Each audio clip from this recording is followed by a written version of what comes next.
கல்விதான் பெரிய ஆயுதம் அப்படின்னு சொன்னார். சோ மாணவர்களே, முதல் தலைமுறையாக நீங்க கல்லூரிக்கு வந்திருக்கிறீங்க. இப்ப தமிழ்நாடு அரசாங்கம் ஒரு திட்டம் வந்திருக்காங்க, என்ன தெரியுமா?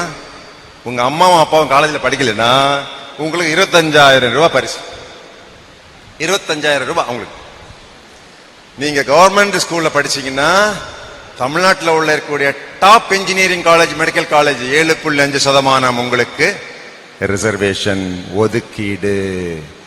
நீங்க இந்தியாவில் உள்ள தமிழ்நாட்டில் உள்ள டாப் காலேஜில் போய் சேருங்க, உங்களுக்கு மொத்தம் ஃபீஸ் 75,000 ரூபாய் கவர்மெண்ட் கட்டிடும். இன்ஜினியரிங் காலேஜ், பிஹெச்டி காலேஜ் போய் சேர்ந்தீங்க, எஸ்எஸ்என்ல சேர்ந்தீங்கன்னா எல்லாமே கவர்மெண்ட் உங்களுக்கு பண்ணுது. இவ்வளவு சலுகை.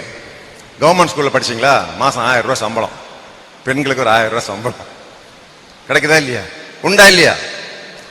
எதுக்கு பண்றாங்க அப்படின்னா, மாபெரும் தமிழ் கனவு என்ன உங்களுக்கு வரணும். நான் என்ன வேலை செய்யணும், மாசம் எவ்வளவு சம்பளம் பண்ணணும், எந்த மனிதனை திருமணம் செய்யணும், எத்தனை பிள்ளைகளை பெத்து போடணும், எப்படிப்பட்ட வீட்டில் வாழணும், என்ன மாதிரி கார் ஓட்டணும், அதெல்லாம் நீ முடிவு பண்ணணும். அப்படிங்கிறது தான் சுருக்கமா சொன்ன மாபெரும் தமிழ் கனவு.